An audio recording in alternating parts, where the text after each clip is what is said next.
नमस्कार। फिर से एक बार स्वागत है मेरे चैनल पर। मैं हूं राज। आप देख रहे हैं हाईवे 33। दोस्तों, ये जो कहानी है आज की, ये तारिक जी ने भेजी है। तारिक जी दिल्ली के रहने वाले हैं और ये कहानी इनके मामा के घर की है जो भागलपुर में, बिहार में। ये घटना 2001 की है। तो चलते हैं इनकी कहानी में। लेकिन दोस्तों, आपने मेरे चैनल को सब्सक्राइब नहीं किया है तो जल्दी से कर लीजिए और साथ में बेल आइकन को दबाना ना भूलिएगा। तो शुरू करते हैं आज की ये कहानी। दोस्तों, मेरा नाम तारिक है। ये जो कहानी है आज की, ये मेरे कज़न सिस्टर की है, मेरी मामा की लड़की की। बात 2001 की है। मैं उस टाइम तो करीब 4 या 5 साल का रहा होगा जब ये घटना हुई थी। ये घटना तो मेरे मामी ने बताया था।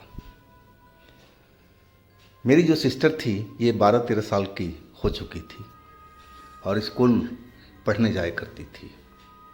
प्यार से घर में लोग उसे स्वीटी पुकारते थे। वो थी ही इतनी सुंदर।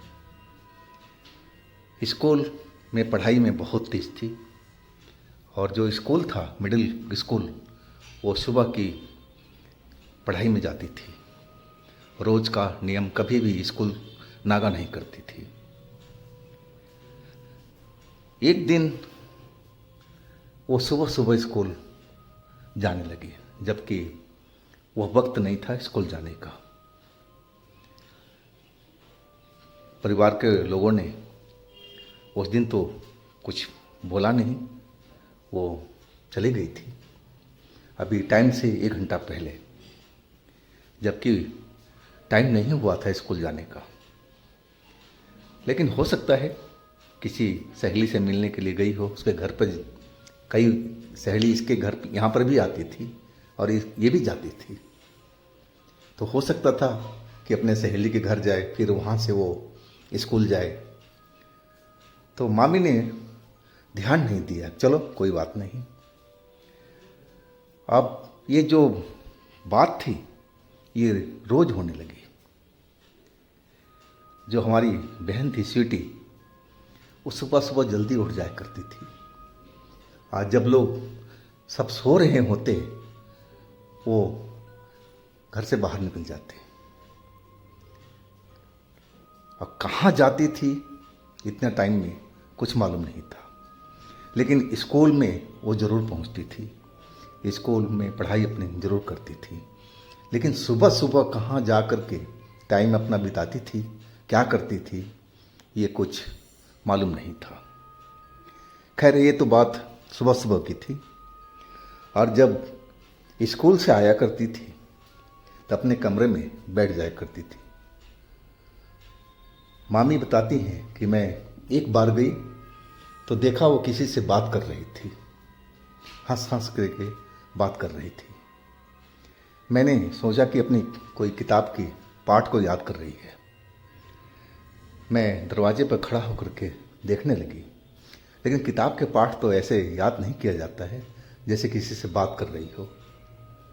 और मैं पहुंच गई थी उसके पास में और मैं बोलने लगी, अरे बेटा, तुम कोई किताब पढ़ रही हो या किसी से बात कर रही हो? वो बोली, मम्मी, मैं किताब नहीं पढ़ रही हूँ, देखो मेरी सहेली यहाँ खड़ी है और मैं उसी से बात कर रही हूँ। अब जो मेरी मामी थी वो इधर उधर देखने लगी कि कहीं वाकई में इसकी सहेली तो नहीं है, लेकिन उस कमरे में तो कोई था ही नहीं। मेरी मामी ने कमरे में हर तरफ देख लिया, जो पर्दे थे खिड़कियों के उसको भी पीछे देख लिया, लेकिन उस घर में तो स्वीटी के अलावा कोई था ही नहीं। मेरी मामी पूछने लगी, स्वीटी, कहाँ है तेरी सहेली? वो कहने लगी, देखो ना माँ, यहाँ पर खड़ी है। अब जो मेरी मामी थी कि समझी ये मजाक कर रही है, और तभी मामी के कोई आवाज़ लगाने लगा था कोई काम से, और मामी हंसती हुई चली गई। ये तो था दिन की बात। अब थी रात। रात को मेरी मामी स्वीटी के साथ पलंग पर सोई हुई थी। स्वीटी नींद में थी। अब रात के करीब 12 बजे से ऊपर का टाइम हो चुका था। मामी का नींद खुला बाथरूम जाने के लिए, तो क्या देख रही है कि स्वीटी तो पलंग पर है ही नहीं। कहाँ गई वो? अब मामी को तो जैसे होश ही उड़ गया। अब कमरे से बाहर निकल के और देखा तो स्वीटी गैलरी में भी नहीं है, आंगन में भी नहीं है। अब फिर देखा तो छत वाला सीढ़ियों पर वो खड़ी थी और लग रहा था कि जैसे किसी से बात कर रही हो, वो भी मुस्कुरा मुस्कुरा करके। मेरी मामी गुस्से से गई और बोली डांटते हुए, स्वीटी तुम यहाँ पर क्या कर रही हो? तो कमरे से निकल कर आ गई, पूछे भी नहीं मेरे से, और यहाँ किससे बात कर रही हो हंस हंस करके। फिर वही स्वीटी बोलने लगी, माँ देखो ना, मेरी फ्रेंड लेके आई थी, मैं तो सो रही थी, इसने मुझे जगाया और बोली चलो अकेले में बात करते हैं। देखो खड़ी है ना, इसी से पूछ लो, मैं थोड़ी झूठ बोल नहीं रही हूँ ना। वो ऐसे ही बोलने लगी। मेरी मामी समझी कि ये लड़की का दिमाग खराब हो गया है। सीढ़ियों पर तो कोई था ही नहीं, सिर्फ स्वीटी थी वहाँ पर, तो किसका ये नाम ले रही है? अब मम्मी गुस्से में थी, बोलने लगी, कहाँ है स्वीटी? कौन है तेरी सहेली? क्या नाम है उसका? नाम बता। स्वीटी जो थी, जब मेरी मामी नाराज़ हो गई तो डर गई थी और डरते हुए बोली, माँ देखो ये खड़ी है यहाँ पर और इसका नाम रुकैया है, ये मेरी फ्रेंड है। हमारी मामी बहुत गुस्से में थी, बोली कि चलो तुम कमरे में चलो, पागल हो गए तुम, यहाँ कोई नहीं है। ये क्या पागलपन कर रही हो तुम? कोई देखेगा सोचेगा कि तुम पागल हो चुकी हो, चलो कमरे में चलो। और मामी मेरी उसका हाथ पकड़ करके और कमरे में लेके आ गई और डांट करके बोला कि सो जाओ, सुबह में स्कूल जाना है और ऐसी हरकत दोबारा मत करना। मम्मी तो नाराज़ हो गई थी। अब वो डर के मारे जो स्वीटी थी सो गई। सुबह जब मामी का नींद खुला तो देखा कि स्वीटी तो है नहीं। उसका बस्ता देखा, कपड़े देखा तो सब गायब। तो देखा अभी तो स्कूल का टाइम भी नहीं है और ये 1.5 घंटा पहले ही घर से निकल गई थी। अब कहाँ गई कुछ मालूम नहीं।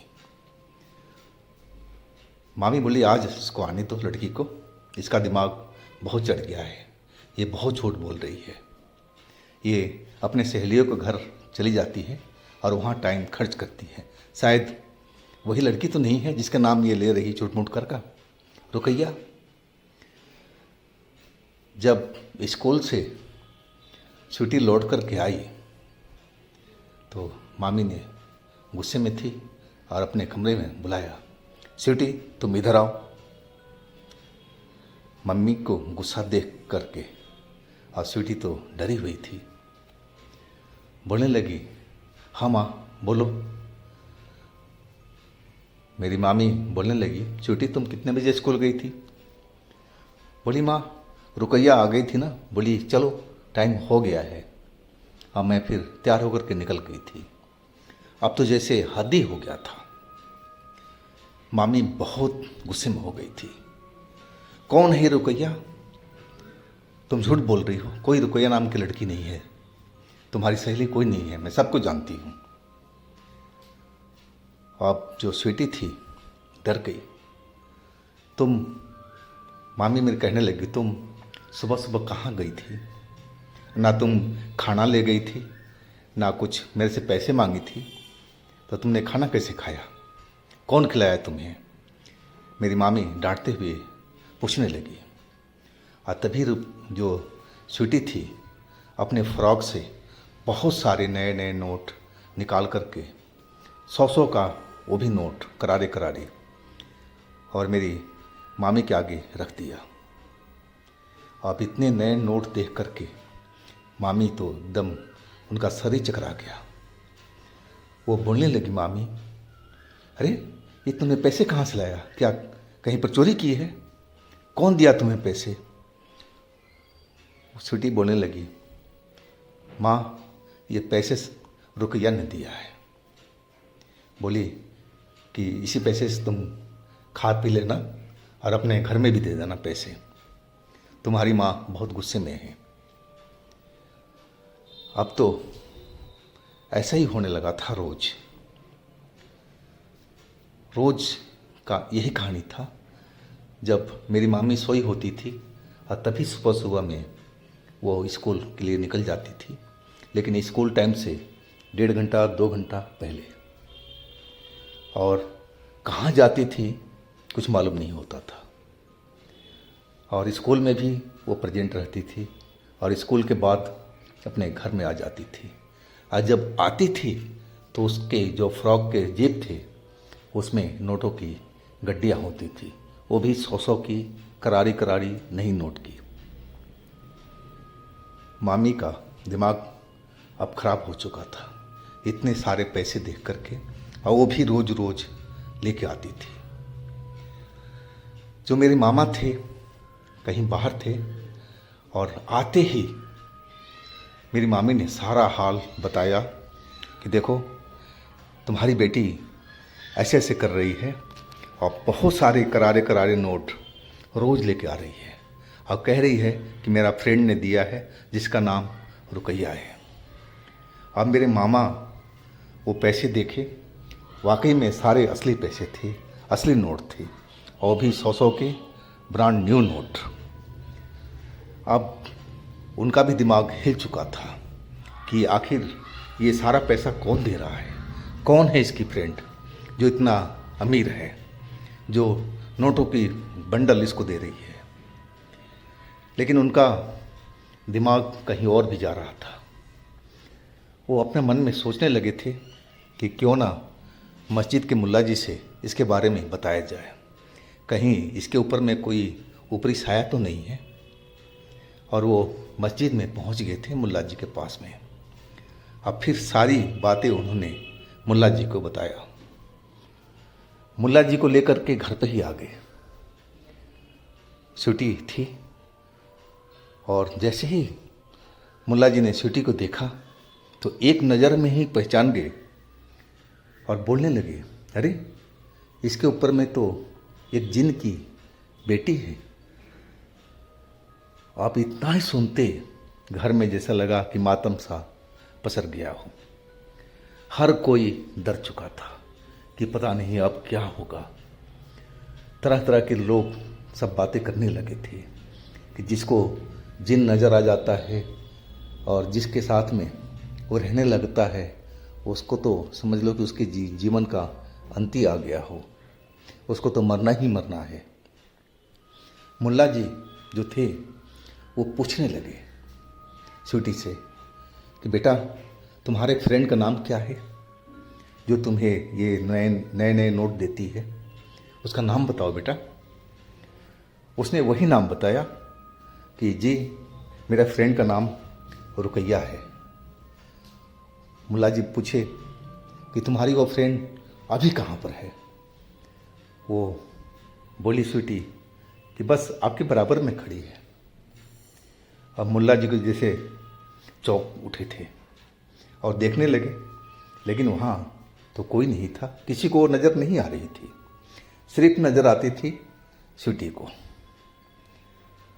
अब मुल्ला जी बोले, क्या मेरे सही में बराबर में खड़ी है, वो मेरी बात सुन रही है?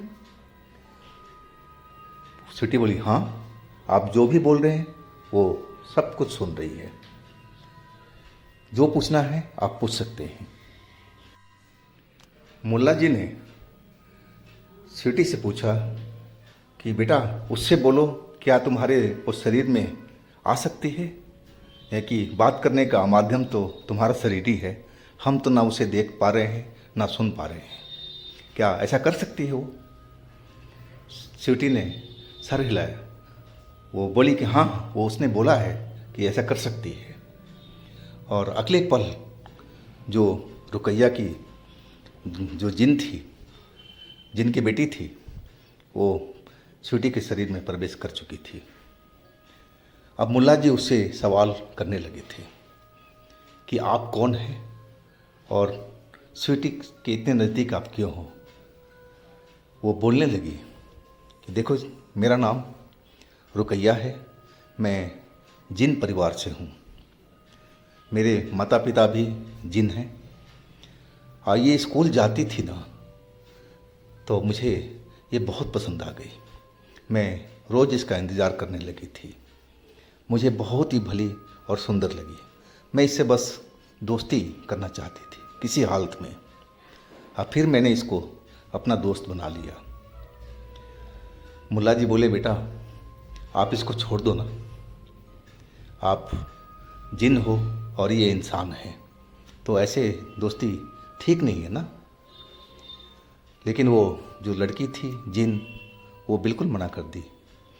कहने लगी कि नहीं, मैं इसे बहुत पसंद करती हूँ, अब मैं इसे छोड़ने वाली नहीं हूँ। आप लोग ऐसा करो कि इसको मेरे घर में भेज दो, मैं इसको अपने साथ ही ले जाऊंगी और अपने परिवार में रखूंगी। लेकिन मुल्ला जी ने बिल्कुल मना कर दिया। कह रहे नहीं, ऐसा नहीं होगा बेटा, तुम जिन परिवार से हो और हम लोग आदम जात हैं, तो ऐसे में कैसे संभव है? बेटा आप मेरी बात मानो, आप अपने परिवार में लौट जाओ, आप अपने घर पर जाओ और इसका पीछा छोड़ दो। लेकिन वो लड़की जिसका नाम रुकैया था, जो जिन की बेटी थी, वो नहीं मानी और स्वीटी के शरीर से बाहर निकल गई। अब सारे लोग एकदम डरे हुए थे कि अब पता नहीं क्या हो, कैसे सही होगी ये। मुल्ला जी कहने लगे, ये देखो टाइम तो लगेगा, लेकिन मैं कोशिश करूँगा कि इस लड़की को उसके घर पर भेज दूँ, लेकिन इसमें हमें टाइम चाहिए। अब फिर मुल्ला जी अपने काम में लग गए थे। घर वालों ने बोला, चाहे जितना आपको टाइम लगे, लेकिन इस जिन लड़की से हमें छुटकारा दिलवाइए। अब वो जो लड़की थी जिसका नाम रुकैया था, वो अपने परिवार में भी नहीं जा रही थी, इसी घर में वो रह गई थी स्वीटी के साथ में। अब उसके जो परिवार थे, उसके माँ बाप थे जिन, वो ढूंढते ढूंढते अब यहाँ तक पहुँच गए थे।